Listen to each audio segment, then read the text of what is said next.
Well, thanks everybody for joining us here today. I think, Joe, it's safe to say this one's a sellout. Looks pretty good out there.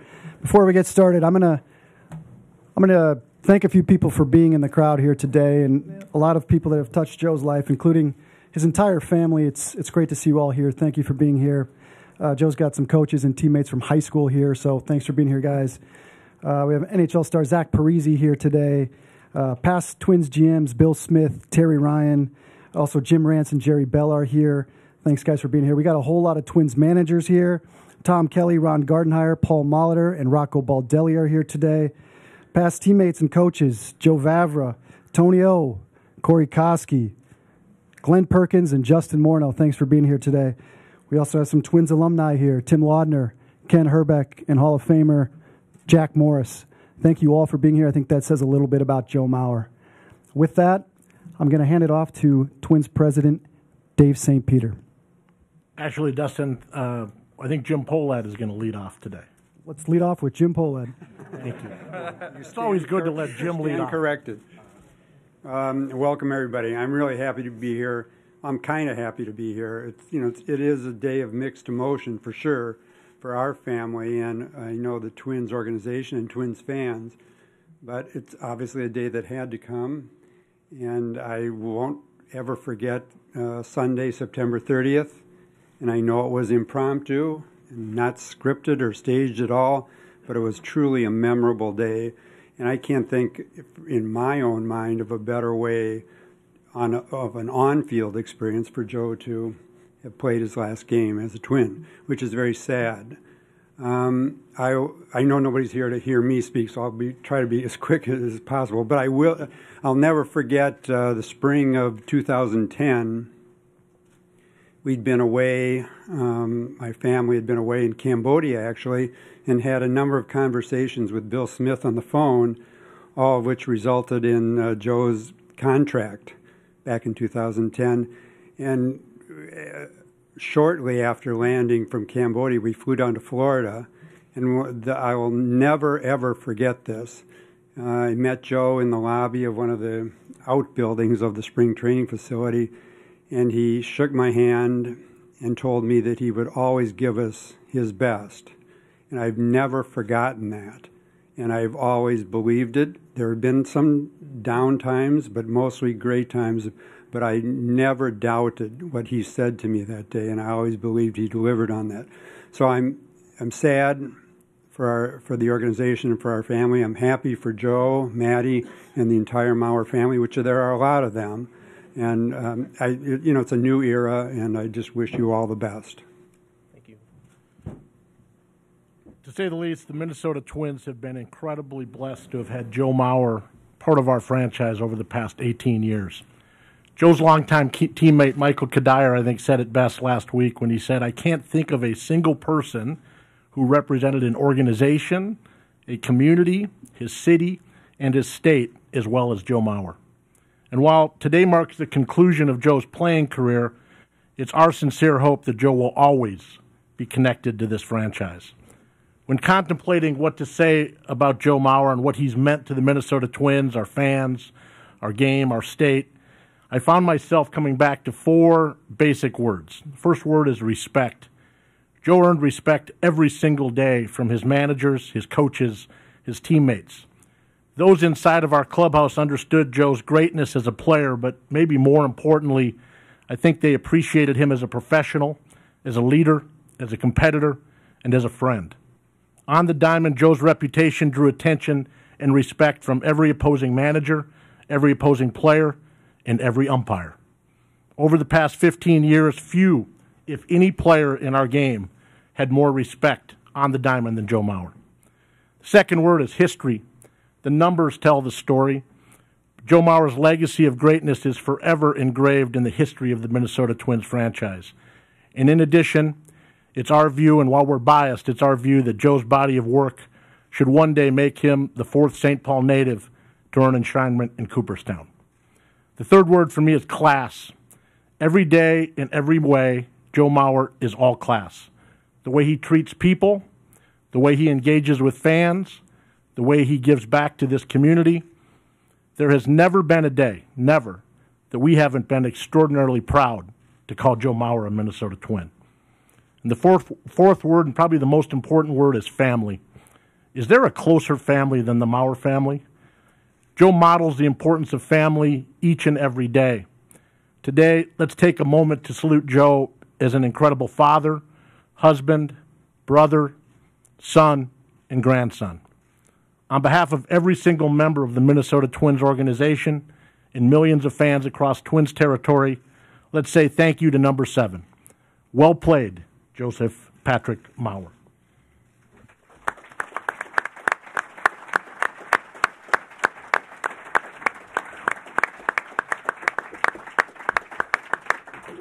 Dustin, thank you for these. I'm going to need these today. Not going to lie, you can see I'm pretty overwhelmed with emotion right now.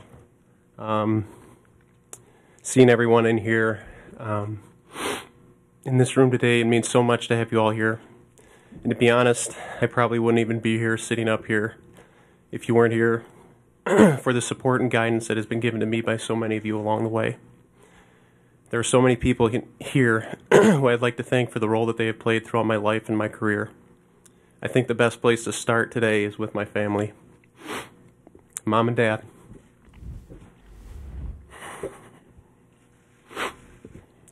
Thank you so much for always believing in me.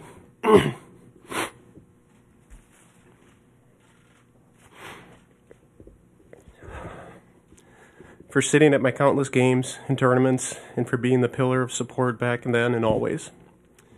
You both made it a priority to be there for me throughout my whole career, and that means the world to me.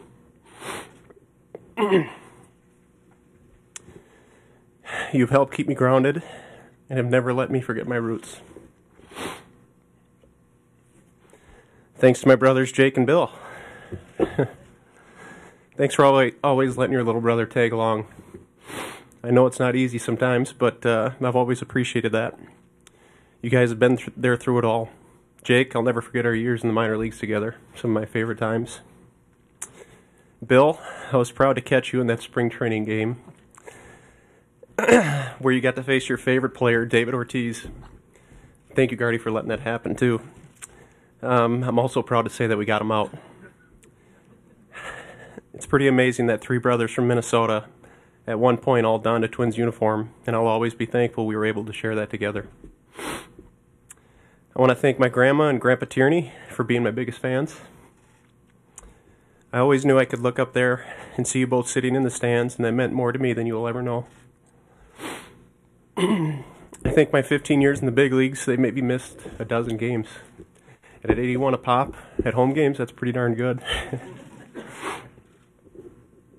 I also would want to thank my grandma and Grandpa Mauer, who couldn't be here today, but I know are watching. And Grandpa, thank you for keeping me on that left side of the batter's box. I want to thank my in-laws, John and Ginny, for all the help and support you have given Maddie and our girls, especially while I've been away on the road. Not sure we could have done this without you. And Maddie, I'm not sure I have the right words to express my gratitude, my admiration, or my love for you. You have been my biggest supporter, my biggest fan, and my rock. You made everything happen at home so that I could go out there and play a game that I love.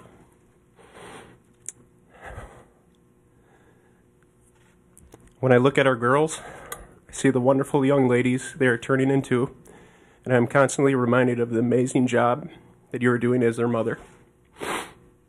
I see so much of you in those two, and it makes me so proud and so happy. I know it wasn't easy on you 3 when I would leave, but you sure made it look like it was. Thank you for everything you do for us, and I want you to know how excited I am to begin this new chapter with you and our family.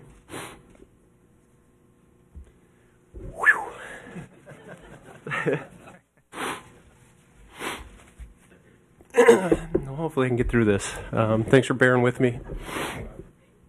I also want to thank some of my high school baseball coaches that are here today.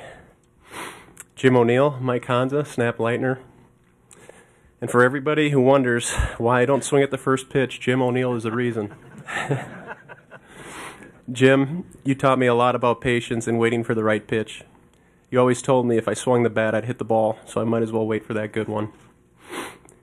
Thank you all for being there, or for being here, and for everything you've taught me back in high school that has stayed with me all these years.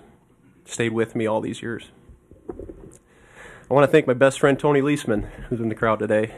Tony, we go way back, and I'm so thankful for our friendship. You've definitely seen it all, and you've treated me the same since day one. Maddie and I are beyond lucky to have you and Ashley in our lives. I also want to thank Tony Leo, along with the entire Twins training staff and medical staff. You guys kept me going and kept me out on the field. Tony, I've appreciated all of our conversations and our friendship. Since Instructional League 2001. Thank you for that. I also want to thank Dr. Walt Wilson and Dr. Bob Brown at the Mayo Clinic for always taking great care of me. I also want to thank Roger Erickson, a St. Paul training legend and a man who truly taught me the importance of staying flexible and hydration. Raj, you've taught me so much and have kept me out on the field there playing, and I thank you for that. I want to thank you, Rodney McCormick, also known by my daughters as Hot Dog, or the guy with the gumballs. Not just Hot Rod, but his entire clubhouse staff for everything that you guys do to make it easier on us players to go out there every night and do our job. But more importantly, I want to thank you for our friendship.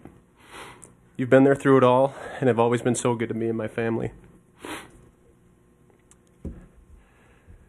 Sean Harlan, Mike Herman, Dustin Morse. You guys have been alongside me since the beginning. You all started out in PR and were the first people to teach me what to do in these types of situations. And I hope I'm doing okay here today. All three of you have become great friends, and I couldn't be more thankful for that. Nate Dahman, thank you for always helping me get ready for each game, whether it be in the bullpen back in my catching days or throwing BP. I value our friendship we have formed, and I'm definitely going to miss our breakfast club conversations. Gardy.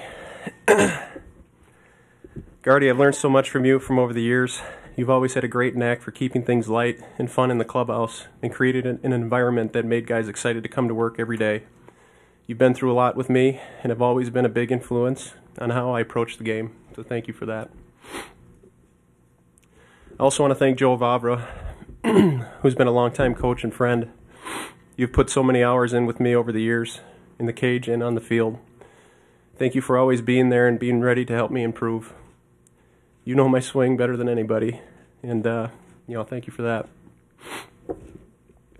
Tom Kelly, TK, I want to thank you for being a huge part of my transition to first base. You taught me so much about that position, but also taught me so much about baseball in general. I'll always cherish our chats and the knowledge that you have shared with me over the years. Paul Molitor, I'm so thankful that I was able to play for you for so many different reasons. You have incredible baseball knowledge, and I feel honored to have learned so much from one of the best to have ever played the game. Thank you for your support and friendship. They both have meant so much to me. Tony O, the greatest ambassador this team has ever seen. I want to thank you for our friendship and for all the chats we've had over the years. You've always known the importance of community, and I've learned so much from you. I have the utmost respect for you, Tony, and I feel honored to call you my friend. Ken Herbeck, Jack Morris, Tim Laudner, I want to thank you for showing me how to be a Minnesota Twin, both on the field and in the community. I watched you guys play growing up, and it's been an honor to get to know you guys on a personal level. Perk, not too bad for a couple Minnesota boys, huh? Pretty special to have shared the field with another local guy, and I'm happy to say that we both did it in just one uniform. Koski, thank you for taking me under your wing my rookie year. I'll never forget how you treated me. Thank you for sharing your wisdom and for showing me how to be a big leaguer. I wish we could have played together longer, but I gained a lifelong friendship out of the deal, so I'm pretty good with that.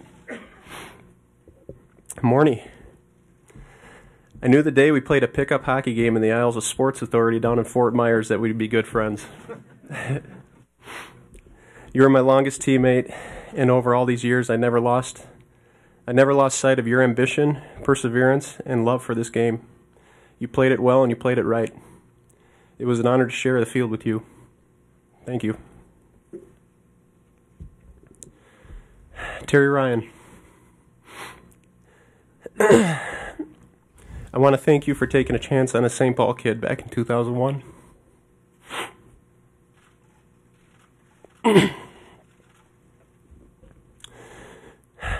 I know that draft was loaded with talent and there were a lot of great options out there, but I'm so thankful you had the confidence in me, and it means more to me than you'll ever know.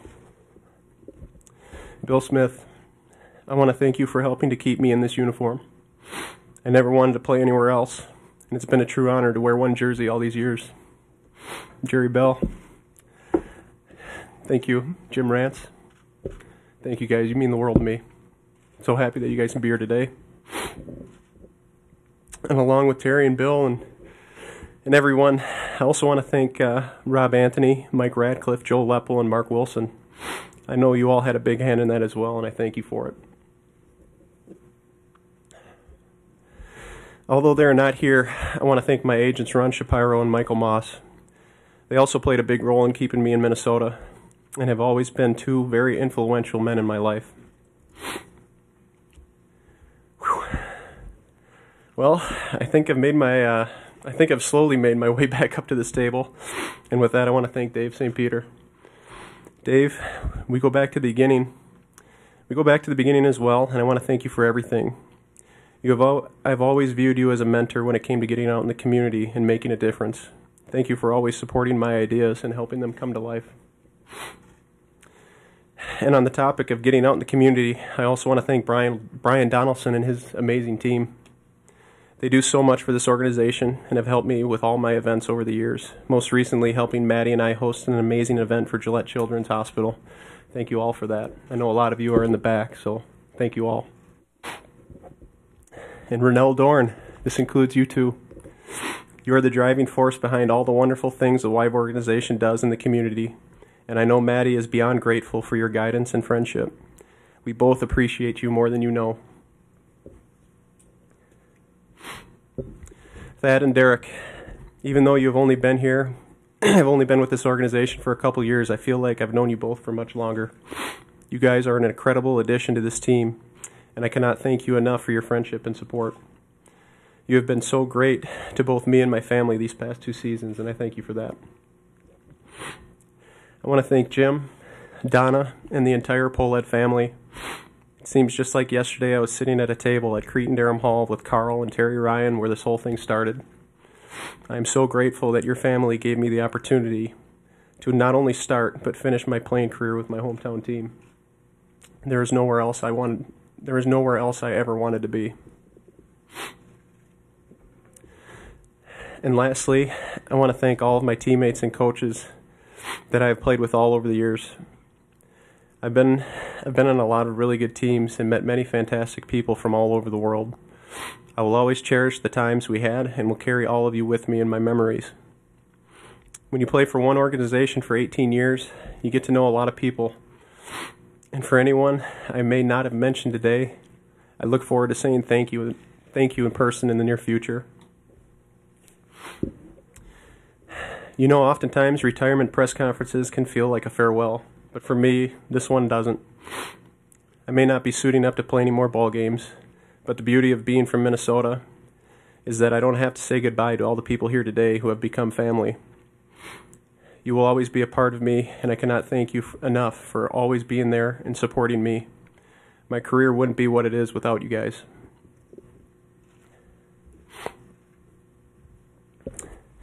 And Rocco, I want you to know that you will be in good hands here with the Minnesota Twins.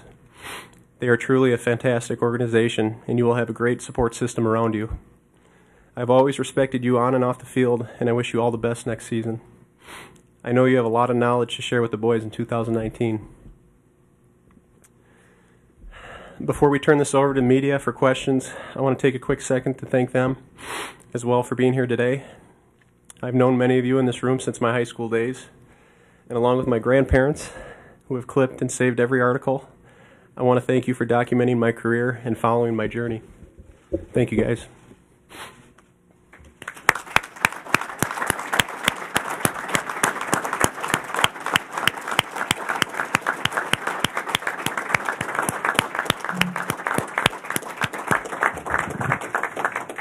Joe, on behalf of everybody in this room, I want to thank you for that. That was very heartfelt. I also want to thank you for that personal letter to all of Twins territory.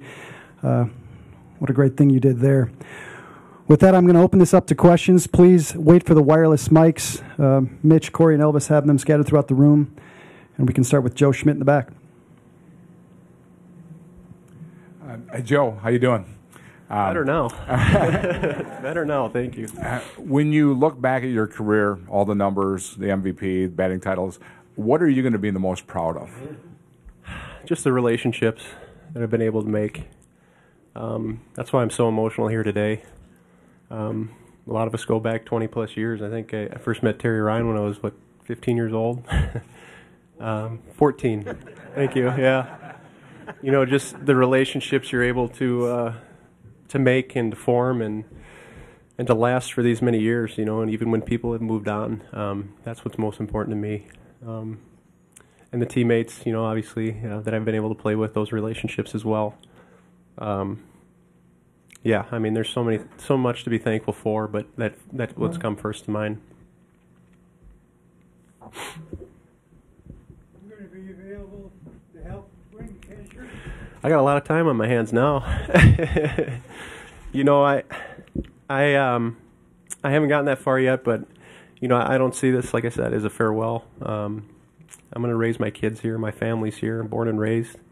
I was a Twins fan before I was a Twin.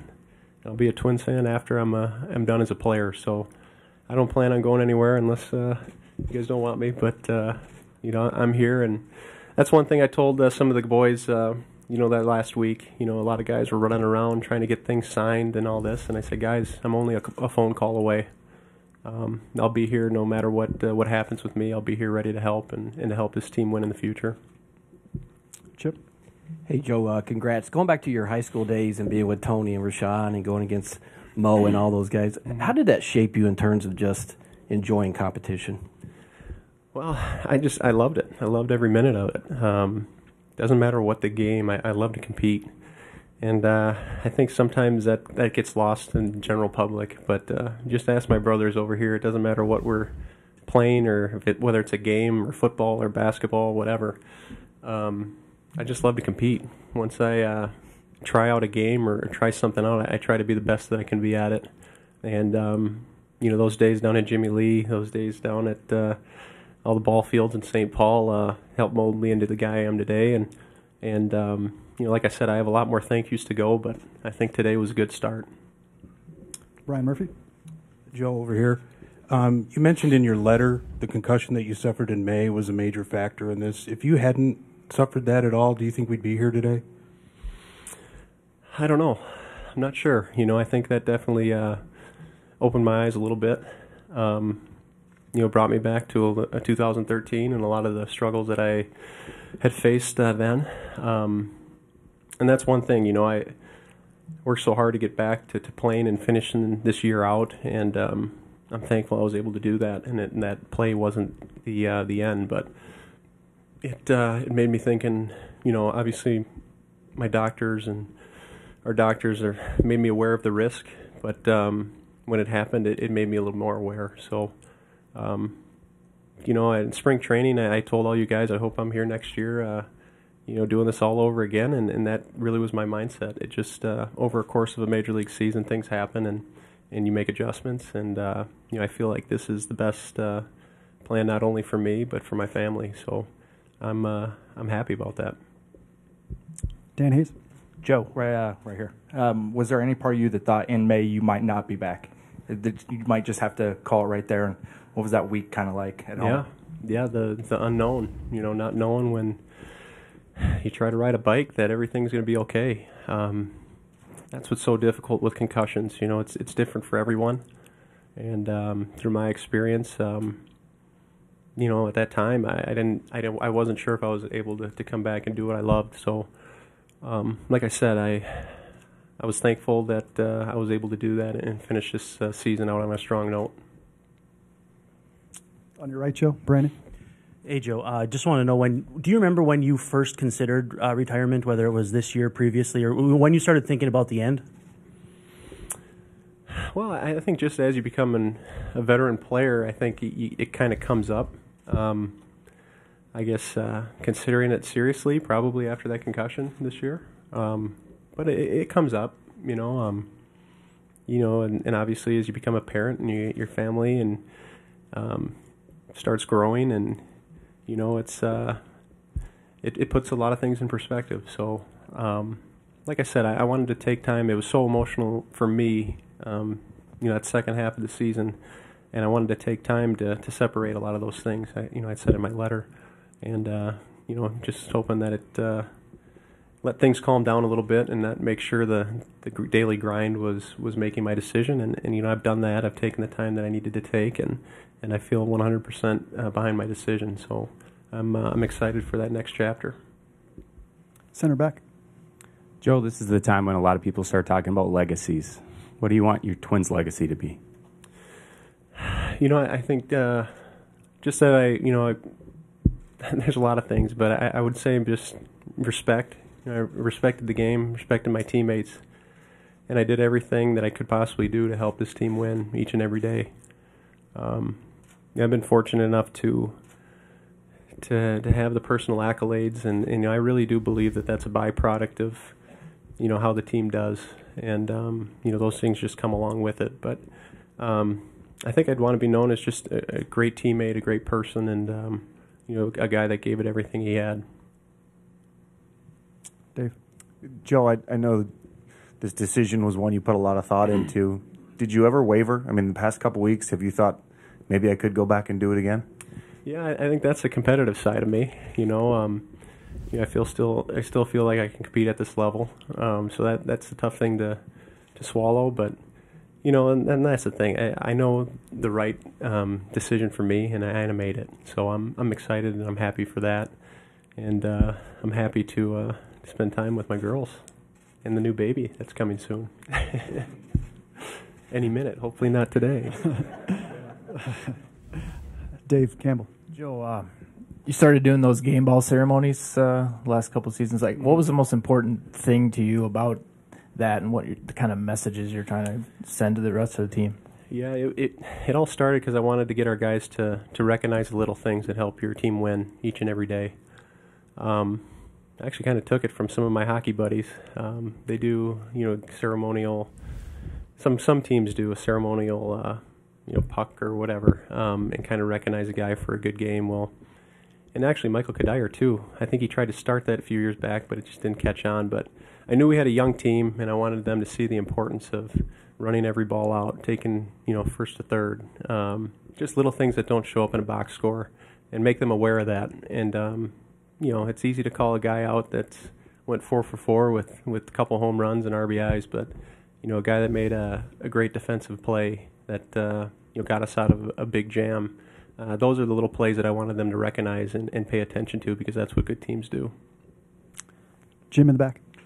Joe, you've always been a private person, but can you share a little bit of the pressures that you've been under playing in your hometown? Everybody knows you, drafted #1 overall, like you mentioned, Terry's decision to select you there, the contract and living up to all the expectations. Can you share a little bit about what that was like and some of the things you had to deal with? Yeah, it's all I've ever known, really, and I'm thankful for that. That's the thing. I know that I've been in a unique position, and there's so many people that would love to have the opportunity that I've had, and I never took that for granted. I always, every day, wanted to go out there and give it my best, be there for teammates, make St. Paul, Twin Cities, Minnesota proud. That was always on my mind, and I always knew I had one shot at doing this too. So I wanted to make the most of it, and I can say up here today that I gave it everything that I had. Mike Max. Joe, when you had to give up catching, how difficult was that, and did that change the rest of your career much? Just coming out to the game and control you have over the game as you look back now. Yeah, I mean that's that point in my career was one of the toughest challenges that I've had. Giving up a position that I worked so hard at and loved putting the gear on, making a big difference in the game, doing those little things that people usually don't notice. That was something I really enjoyed about the game. It presented a challenge for me, which I enjoyed that too. Going to first base and trying to not be a liability over there. Be the best first baseman that I could be. And like I said in my speech, I mean, there's so many people that have helped me, but TK, those spring training mornings, I'll remember those, and just our chats, and Paul Molitor and Gardy, and there's so many people that have helped me shape the player that I was and the person that I was. So that's why I could barely get through my speech today, because these guys mean so much to me. Joe on your far left, Lavelle. Hey, Joe. In addition to being a father and spending more time with your family, do you have a vision down the road for what you want to be with the organization? Do you want to coach? Do you want to be in the front office? Do you want to? How connected do you want to be with the organization and with the game? It's a great question. I definitely want to be connected. This is like I said, this organization has been a family to me. And in what capacity, my role going forward, I'm not sure. I mean, there'll probably be some conversations, hopefully, down the road, but kind of have the same mentality as my playing days of whatever I can do to help this team, this organization get better. I'd definitely be open to that. Joe, Pat in the back. two National League catchers won 3 batting titles from 1942 and earlier than that. And there have been 3 batting titles won by a catcher in the American League, and they're all you. That's quite a feat. What is your impression of that feat? Starting to look at some of that stuff that I've been able to accomplish over the years, I think I'll appreciate those a little bit more as time goes on. But if you're the first to do anything in this game with the rich history that it has, I think that's pretty special in itself. And, to do that means a lot to me. I could still go back to that 2006 day, watching Joe Vavra scramble in the bat room at the Metrodome, trying to figure out each scenario between me, Cano, and Jeter. There's going to be a lot of those stories that go on that we're going to enjoy and share. But like I said, I think that it happened that year because we had so many other things going on too in 2006. I mean, we were Brad Radke's last year. We were fighting for home field advantage. There were so many different things, great things going on. Santana won a Cy Young that year. Morneau won the MVP. I think with something like that, I really didn't think a whole lot about it until Joe reminded me of it. But no, it's just I'll have time to look at some of those things and appreciate those a little bit more maybe as time goes on. Eric Perkins. Joe, congrats on the next chapter. Can you talk about the role model part of all this? So many kids grew up wearing Mauer jerseys. You are beloved in this community, and talk about the responsibility that goes along with that, but also that mutual respect you have for all the fans out there. Yeah, that's something that I didn't take lightly. I knew all eyes were watching me here locally. Every move that I made, every word that I said. If I didn't run a ball out, which I tried not to do, I tried to run everything out. But I was aware of that. I was aware of that not just with the little kids, but my other teammates, coaches, everybody. I've always had a saying that says, you always try to do your best because somebody's always watching.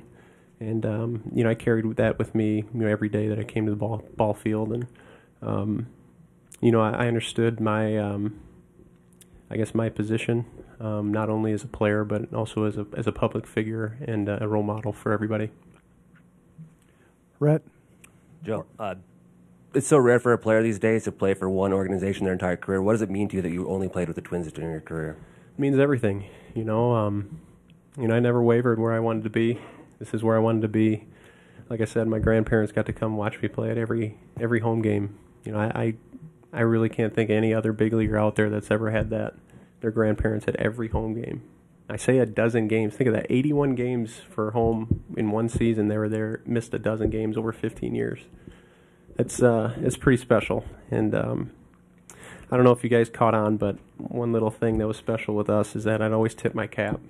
And I'd look up, and that was for my grandparents, and that was just a little thing that I wanted to show them how much that meant to me to have them there every day. And like I said, this is a very special place for me, and I'm proud to be able to wear one uniform. Is that Allie in the back? Yeah, Joe. In the back by Tony.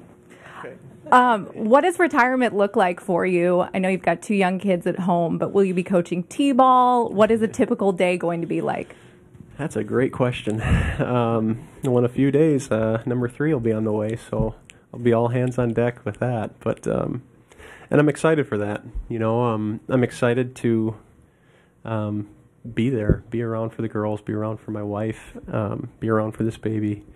And people in the baseball world know that during the summer it can get pretty hectic, and it's basically the wives are a single parent, with all the things going on and juggling that. So I wanted to make sure that I mentioned her and all the things that she's done for me over the years and letting me do my thing. So I really do appreciate that. Now's the time I can help you out with all that stuff. So I'm looking forward to doing that first, and then, we'll go from there. Joe, I think that's a good place to stop with baby number 3 coming. Let you guys Yeah. move on with your day, and appreciate you doing this, Joe. On behalf of everybody in the room, congratulations to both you and Maddie on this retirement, this decision. Thank you for all the memories.